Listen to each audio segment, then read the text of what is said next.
And we kick things off with a look at the competing messages from the two candidates for President of the United States.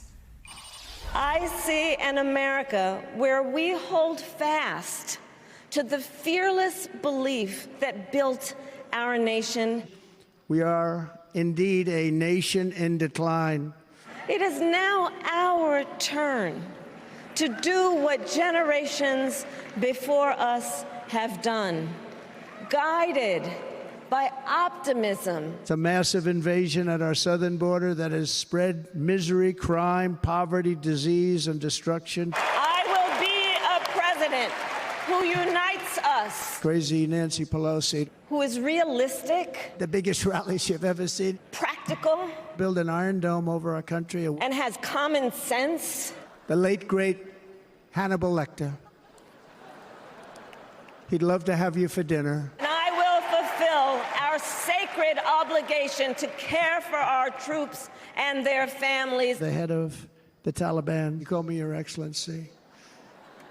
I wonder if he calls the other guy Your Excellency. I doubt it. I will always honor and never disparage their service. Our military is not woke. It's just some of the fools on top that are woke. I will not cozy up to tyrants and dictators like Kim Jong-un. North Korea, Kim Jong-un, I got along very well with him. Donald Trump, he was found guilty of fraud by a jury of everyday Americans. We will return law and order to our streets. Separately found liable for committing sexual abuse. We will launch a new era of safety. You can always trust me to hold sacred America's fundamental principles, from the rule of law to free and fair elections to the peaceful transfer of power. We had that horrible, horrible result that we'll never let happen again. The election result, we're never going to let that happen again. They used COVID to cheat. We're never going to let it happen again.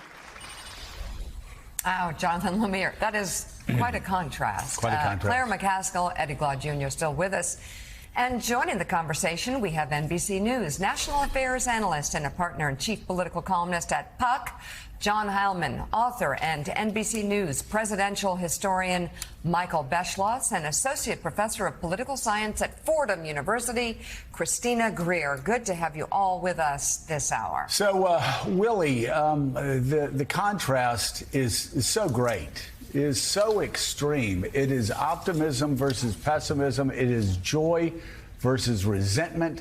It is looking toward the future versus looking for retribution. It is a striking choice. I will say it seems like no choice to me. It seems very simple. You don't vote for the guy that actually started a riot and is still praising those rioters and now going to be holding fundraisers to benefit those rioters. But this is a close race. Democrats should listen to Michelle Obama and understand this is a close race and they're going to have to fight to the last second. Yeah. Without question. And we did, to the credit of some of the speakers last night, we heard that theme last night, which is the magic that we're all feeling in this room last night, talking about the Democrats who were here. It's great for this week. Now we got to capture it, bottle it, and push forward. Get out on the road tomorrow. Volunteer. Get out the vote. Do all the things that have to be done. It's not about a convention, one of them said. This isn't the end of something. This is the beginning.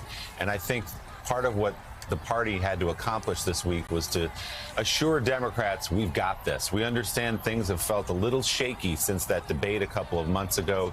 You weren't sure if the president was going to stay in the race. You weren't sure if he got out who would come next, if that person could do the job.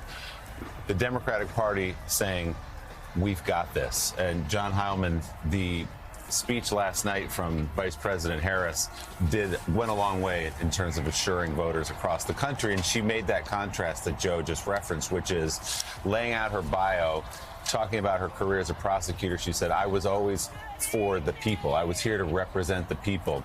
She threaded that into all the work she's done since then, and then came around and laid out Donald Trump's life and his political career and said he has always been for himself. And there's the contrast.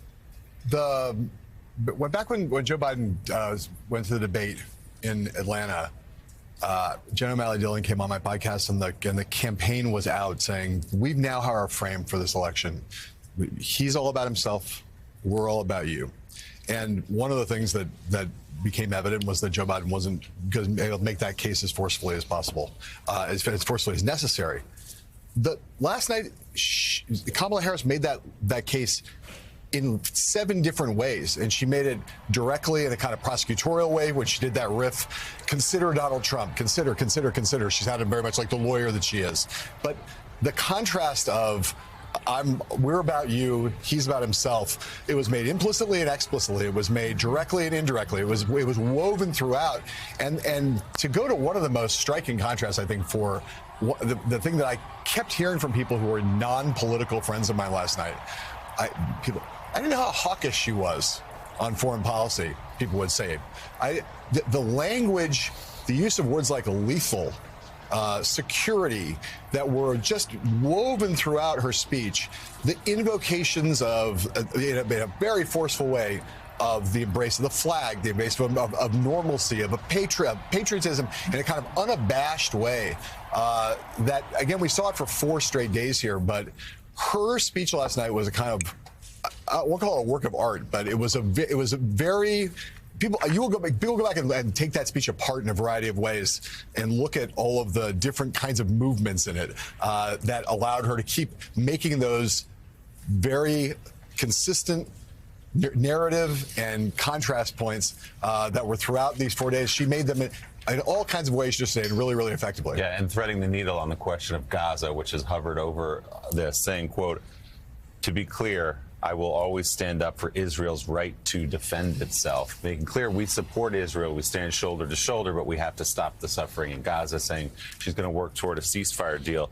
Claire, one of the other themes we heard all week, and Vice President Harris really drilled in last night, was that we're not going backward. And I think that gets to a sentiment that almost everybody in this country feels, which is we're exhausted by this. We don't want to wake up every morning and see what the president said or did or tweeted or who he insulted or how he embarrassed us. And she's saying effectively, we got to go that way. We can't go back there.